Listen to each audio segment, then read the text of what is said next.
So exactly how do the latest Honda Accord and Volvo S60 compare on physical size? The Accord is taller and wider than the S60 by half an inch or 1.3 centimeters, but the big advantage is overall length versus the Volvo, where the Accord is 7.6 inches or 19.3 centimeters longer than the S60. That's an advantage of 4% when it comes to overall length. Now, despite being shorter overall, the S60 actually has the longer wheelbase of the pair by 1.7 inches or 4.3 centimeters, basically meaning that its wheels are pushed further to the edges of its body, which no doubt helps to deliver the more upscale feel to its drive. When it comes to cargo capacity with all the seats up, the Accord delivers 16.7 cubic feet, or 473 liters if you like, with the S60 offering 11.6 cubic feet, or 328 liters. Or to put that simply, the Accord offers a 44% advantage in seats up cargo capacity. By the way, this is the 2024 Honda Accord Touring Hybrid, priced at $45,000 Canadian dollars. It's built in Ohio, and this color is called Radiant Red. And this is the Volvo S60 B5. It's built in South Carolina. Full pricing on your screen for both models, but you're looking at about a $9,000 premium for the Volvo, comparing a base S60 B5 to a base Honda Accord Hybrid.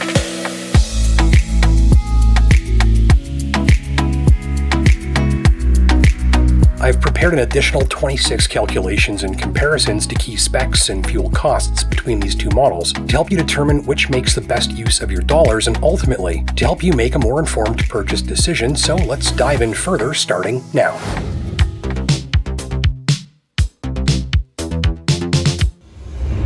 In terms of front row headroom, it's a virtual tie, with just a fraction of a percent separating the two. The Accord has a much larger advantage when it comes to rear seat headroom, with 37.2 inches or 94.4 centimeters versus 36.4 inches or 92.4 centimeters from the S60. That's a 2.2% rear headroom advantage for the Honda. When it comes to shoulder room, the front row of the Accord has 57.9 inches or 147.1 centimeters versus the S60 at 56.1 inches or 142.5 centimeters. That's a 3.2% advantage in front shoulder room for the Accord. And in the rear seats, that advantage grows to 3.7% for the Honda. That's 2 inches more rear seat shoulder room. When it comes to legroom, the front row of the Accord has 42.3 inches or 107.4 centimeters. That's 2.1% less than the S60 at 43.2 inches or 109.7 centimeters. In the rear seats, the Accord has 40.8 inches of legroom. That's 103.7 centimeters if you like, virtually tying the S60 at 40.6 inches or 103.2 centimeters. So based on that data, the closest measurements between these two cars are actually front headroom and rear legroom, with differences of less than 0.5% in each case. So 5'10", 200-pound guy here in my comfortable seated driving position. Plenty of knee room, that's the first thing that strikes me. In terms of headroom, just about 4 fingers width here above my head between the top of my hat and that sunroof. Nothing feels cramped or crowded. Couple things to draw your attention to first. Much more conventional layout in this cabin, largely what you're used to.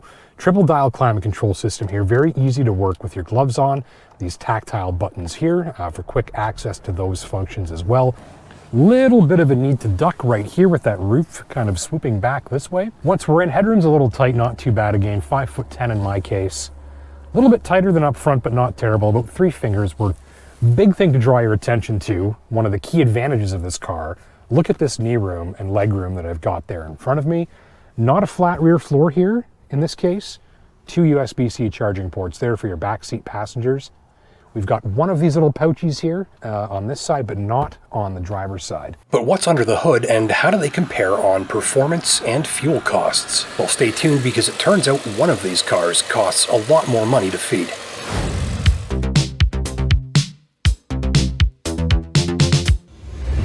So the Volvo S60 with B5 engine includes a 2-liter turbo 4-cylinder with 48-volt mild hybrid system that's good for 247 horsepower. Combined fuel consumption is rated for 8.4 liters of gas to drive 100 kilometers, but premium unleaded is required. And assuming that you pay $1.65 a liter for high-octane gas and drive 25,000 kilometers per year, that's an annual fuel bill of $3,465 from the Volvo, which translates to a monthly gas bill of $289. Now, the S60 is considered a mild hybrid, while the Accord's full hybrid 2-liter non-turbo 4-cylinder engine makes 212 horsepower and has combined fuel consumption rated at 5.3 liters per 100 kilometers. Regular grade gas is fine for this engine, so assuming that you pay $1.50 a liter for that and drive 25,000 kilometers per year, then that's an annual fuel bill of $1,988 from the Honda, which translates to a monthly gas bill of $165. So, key takeaways. The Volvo S60 with B5 engine has 16.5% more horsepower than the Honda Accord hybrid, but consumes 58.5% more fuel. And since the Volvo's premium gas is more expensive, you're looking at a 75% higher fuel bill from the Volvo. Now keep in mind the Accord is front-wheel drive only, the S60 comes with all-wheel drive, so that explains some of the extra fuel use. So if you can do without all-wheel drive, then the Accord hybrid starts at a price about 18% lower than the Volvo, and if you kept both cars for 5 years, based on our earlier math, the Accord hybrid could save you about $7,400 in fuel costs compared to the Volvo S60. Now, mostly the electrified side of this powertrain is designed to just work invisibly in the background so that from here, behind the wheel, the driver doesn't really detect anything unusual going on. However, there are a couple of subtle signs that this is an electrified engine if you know what you're looking for. Now, the first of these is when you start the engine up. And what you'll notice is that there's no sound of a starter motor because, of course, in this type of hybrid, we've got that belt integrated starter generator, or BSIG, which does the job of turning the engine over. The other subtle clue this S60 gives you in terms of its electrified engine is a little battery recharging icon right down there above the fuel gauge. It's a subtle reference that shows you it's not just gasoline but also electricity driving this car, because of course under braking the belt integrated starter generator is creating electricity to be stored in that battery. So the animation here is kind of the driver's signal to stretch out your stopping distances as much as possible to maximize recharging and minimize fuel use.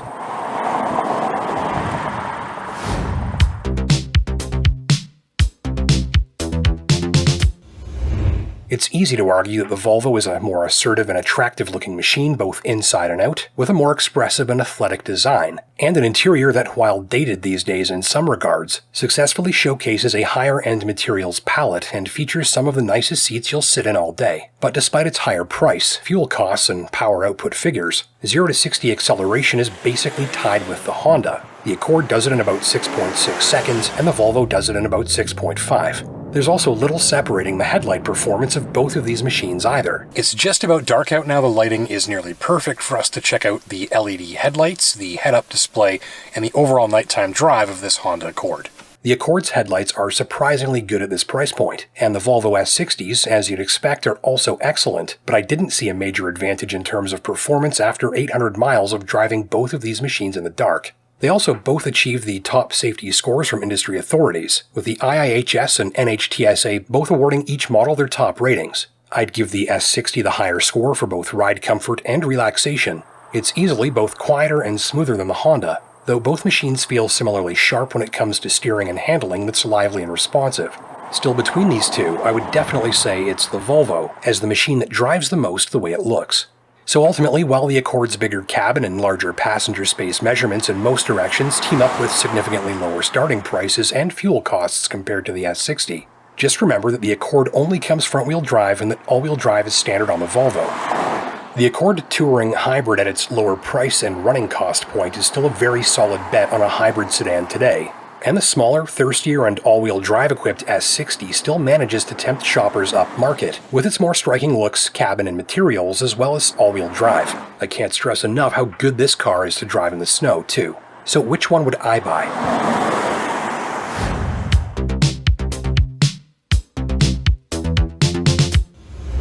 Well, that's tough because the Accord's hybrid engine is one of the very best, and as an overall package, it's spacious, roomy, approachable, and very well executed, especially when it comes to driving manners. Still, to me, the Volvo's more comfortable seats, all-wheel drive, and knack for making quick work of the sort of nasty winter conditions that I see for half the year in my Northern Ontario locale mean that in this specific comparison, I would probably be saving up a bit more cash and gas money to enjoy a more stylish and winter-capable sedan all year round. Now, if you're looking to keep costs down and aren't concerned with all-wheel drive, the Accord Touring Hybrid makes a strongly compelling package too, which will cost you thousands less up front and thousands less on fuel during the course of your years with it.